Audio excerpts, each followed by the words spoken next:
Hey everyone, welcome back to the channel. Hope you're doing well. Hope Tuesday is off to a good start. Let's dive right in. The title of this video is The Eighth Commandment. Okay? Integrity, trust, and the path to redemption.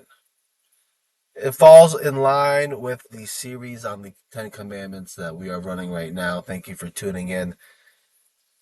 So let's get into it.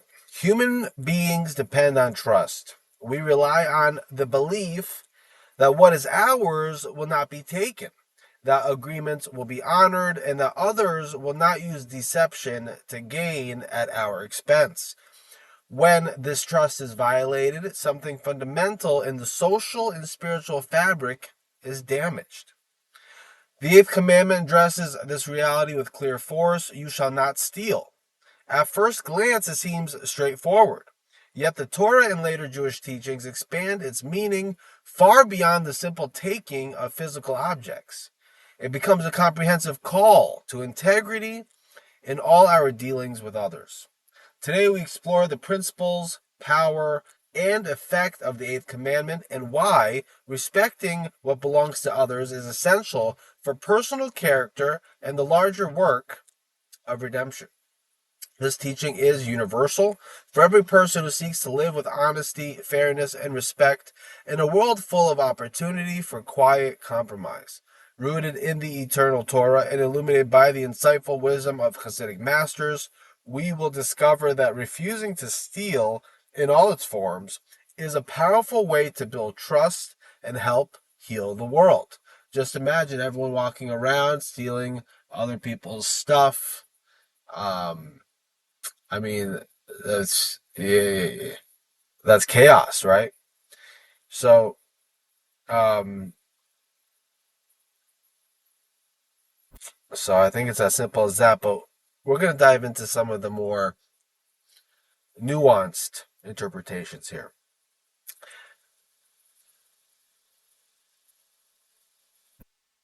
Okay. The Eighth Commandment states simply, you shall not steal. In its most immediate sense, it prohibits taking what belongs to another person. Yet classical Jewish interpretation understands the commandment more broadly. One of the primary meanings in the context of the Ten Commandments is the prohibition of kidnapping, the theft of a human being. From there, the principle expands to include all forms of dishonest acquisition. The Torah repeatedly emphasizes honesty in business, accurate weights and measures, timely payment of wages, and the refusal to exploit another's vulnerability. Deception that causes someone to part with their property or rights is treated as a form of theft.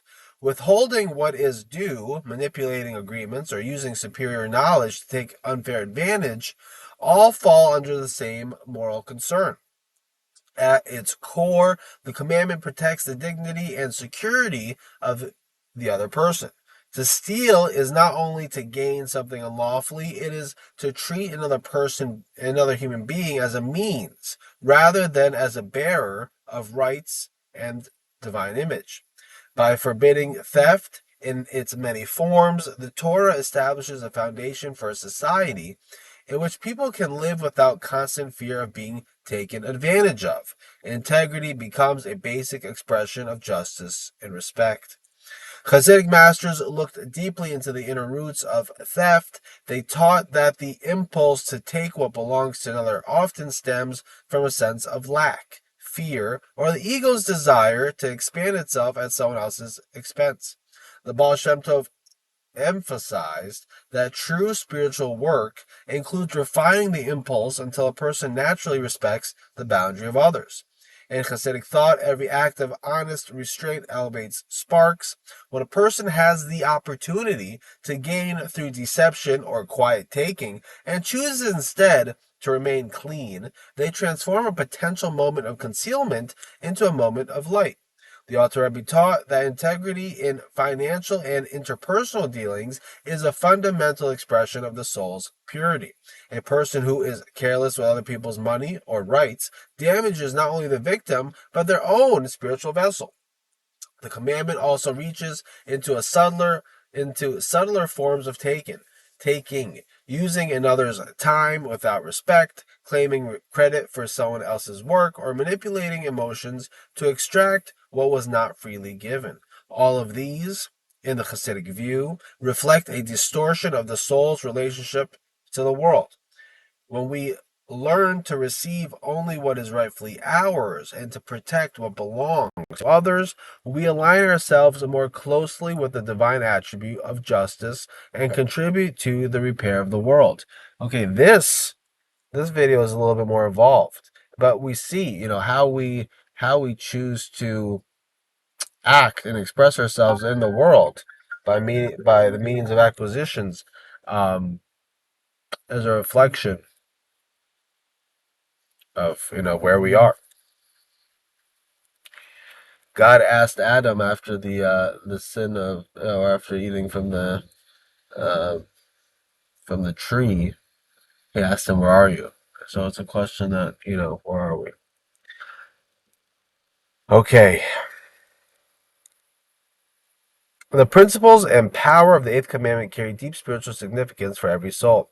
It establishes the foundation of trust. Societies and relationships can only flourish when people feel secure in what is theirs. It cultivates inner honesty. Refusing to take what is not ours strengthens the alignment between conscience and action. It protects human dignity. Respecting another's property and rights affirms that they are not objects for our use. It elevates everyday interactions. Ordinary business and personal dealings become opportunities for spiritual refinement. It advances redemption. A world in which people consistently refuse to steal in both obvious and subtle ways is a world closer to justice, safety, and divine presence. How can we live in the spirit of this commandment in daily life? Examine your dealings. Ask whether any gain you receive comes at someone else's unfair expense. Be precise with others' property and money. Return what is borrowed, pay what is owed, and avoid careless use of what is not yours. Honor agreements. Keep the spirit as well as the letter of your commitments. Respect intangible forms of ownership. Give credit where it is due, and do not take others' time or emotional energy without regard. Resist subtle rationalizations. Notice the quiet justifications that make unfair gain seem acceptable. Repair when necessary.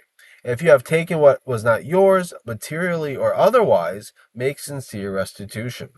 The Eighth Commandment, rooted in Torah and radiant with Chassidic insight, calls us to a life of integrity. By refusing to take what does not belong to us in any form, we protect dignity, build trust, and help create the conditions for a more just and peaceful world. This week, pay attention to the quiet opportunities to practice honesty. Choose one area of your dealings with others where you can be more scrupulously fair. Trust that these choices strengthen both your character and the fabric of the world around you. If this teaching resonated with you, share in the comments, how do you understand the call to integrity in everyday life? Like if these words strengthened your commitment to honesty. Subscribe for more explorations of Torah and Chassidic wisdom made alive for our time, and turn on notifications. May your hands remain clean. May your dealings reflect respect for others. May your integrity become a quiet force for trust and redemption. Until next time, take only what is yours, protect what belongs to others, and help build a world of greater honesty and light. Everyone, be healthy, be happy, be blessed. Wishing you a good Tuesday. Okay? And I'll check back in with you tomorrow. Thanks so much.